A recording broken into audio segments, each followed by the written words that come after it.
Welcome back to my SHN MRU channel. ఈరోజు ఈ video ద్వారా ఒక చిన్న కథను గురించి మీకు తెలియజేయడానికి ప్రయత్నం చేస్తాను.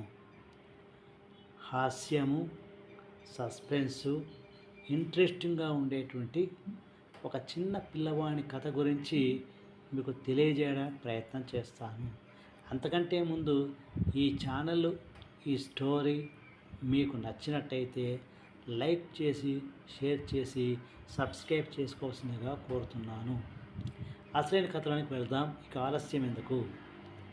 ఒక్కొక్కసారి మనం ఆశించేటువంటి కోరికలు, మనం కోరుకున్నటువంటి కోరికలు వింత రూపాన్ని మనకు అందిస్తుందనే తెలియజేసే ఉద్దేశంతో మాయా సైకిల్ అనేటువంటి పేరుతో ఇక్కడ ఒక కథను మీకు చెప్తున్నాను. ఒకానొకప్పుడు ఒక గ్రామంలో రాము అనేటువంటి ఒక బీద విద్యార్థి ఉండేవాడు. రాము స్కూల్కి వెళ్ళడానికి ఒక సైకిల్ కావాలని, సైకిల్లో ప్రతిరోజు స్కూల్కి వెళ్ళాలనేటువంటి కళ అతనికి ఉండేది. ఎందుకంటే ప్రతిరోజు 5 కిలోమీటర్ల దూరంతో నడిచి వెళ్ళడం అతనికి బాగా కష్టంగా ఉండేది. కాబట్టి సైకిల్లో స్కూల్కి వెళితే ఎలా ఉంటుందో అప్పుడప్పుడు ఊహించుకొని ఊహలో ఆనందాన్ని పొందేవాడు. నిజ జీవితంలో దాన్ని కూడా పొందడానికి ప్రయత్నం చేసేవాడు. అయితే రాము కలగానే ఉండేది. ఒకరోజు బజారుకు వెళ్ళే సందర్భంలో బజార్లో వెళ్తుండగా ఒక ఒక ముసలివాడు ఒక పాత సైకిల్ పెట్టుకొని తన అంగడి ముందర ఉన్నాడు. తన షాప్ దగ్గర కూర్చున్నాడు. ఈ సైకిల్ రాముకు కనిపించింది. రాము ఆ ముసలి వ్యక్తి దగ్గరకు వెళ్ళాడు.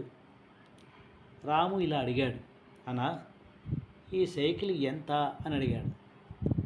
ముసలివాడు సమాధానం ఇస్తూ రహస్యంగా ఒక చిరునవ్వు నవ్వి చెప్పాడు, బాబు, ఇది అందరి దగ్గర ఉండేటువంటి సాదాసీదా సైకిల్ కాదు. ఇది ఒక మాయా సైకిల్. దీనిపై ఎక్కితే నువ్వు ఎక్కడికైనా వెళ్ళిపోవాలనుకుంటే అక్కడికే చేరిపోతావు అని చెప్పాడు. రాముకు ఆశ్చర్యం వేసింది. ఆ సైకిల్ను తాను తీసుకోవాలనేటువంటి ఆలోచన అతనికి వచ్చింది. అయితే అత్యధికమైన రేటు కాబట్టి, ఖర్చుతో కూడుకున్నది కాబట్టి సైకిల్ కొనలేక నిరుత్సాహంతో వెళ్ళాడు. అయితే మరుసటి రోజు ఏదో విధంగా ఆ సైకిల్ యొక్క యజమాని ముసలివానితో బతిమాలి సైకిల్లో స్కూల్కి వెళ్ళడానికి ప్రయత్నం చేసి స్కూల్కి వెళ్ళాడు. సైకిల్పై ఎక్కాడు. వెంటనే అనుకున్నాడు, నేను స్కూల్కి చేరాలి అని అన్నాడు. స్కూల్కి చేరాలి అన్న వెంటనే ఒక్కసారిగా ఆ సైకిలు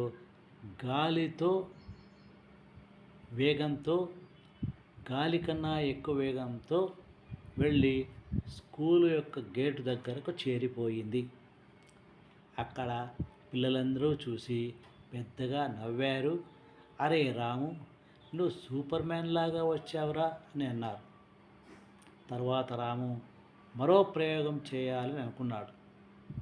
నేను హైదరాబాద్ వెంటనే వెళ్ళాలి అని అనుకుని సైకిల్ ఎక్కి చూద్దామని హైదరాబాద్కు వెళ్ళాలి అన్నాడు. వెంటనే సైకిల్ గాలిలో తేలి హైదరాబాద్ సర్కిల్లో దింపేసింది. అక్కడ ట్రాఫిక్ పోలీస్ అతన్ని చూసి అతన్ని ఆపి, బాబు, ఈ రాకెట్ సైకిల్కి లైసెన్స్ ఉందా నీ దగ్గర అని అడిగాడు. సస్పెన్స్గా ఆలోచన చేస్తే ఒకరోజు రాము ఆ సైకిల్ వెళ్తుండగా ముసలివాడు ఎదురొచ్చాడు. ముసలివాడు ఇలా చెప్పాడు, రాము, జాగ్రత్త, నీవు ఒక బీదవాడు కాబట్టి, కలలకు అంటున్నావు కాబట్టి సైకిల్ నీకు ఇవ్వాలనిపించే ఉద్దేశంతో నీ దగ్గర డబ్బు లేకపోయినా కూడా నేను నీకు సైకిల్ ఇచ్చాను. నీవు మంచి ఉద్దేశంతో మాత్రమే ఈ సైకిల్ని వాడుకో.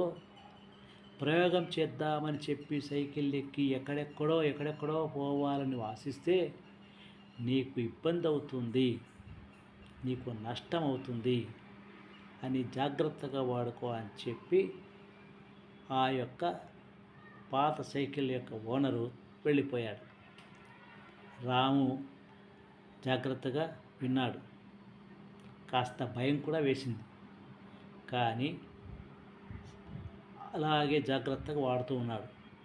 ఒకరోజు స్నేహితులందరూ ఆట పట్టిస్తూ, రాము, ఈ సైకిల్ బాగా ఉంది, ఒకసారి నీవు చంద్రలోకానికి వెళ్ళిపోలవా, చంద్రుని దగ్గరికి వెళ్ళి ఈ సైకిల్ చంద్రుడికి చూపించకూడదా అని సరదాగా అన్నారు.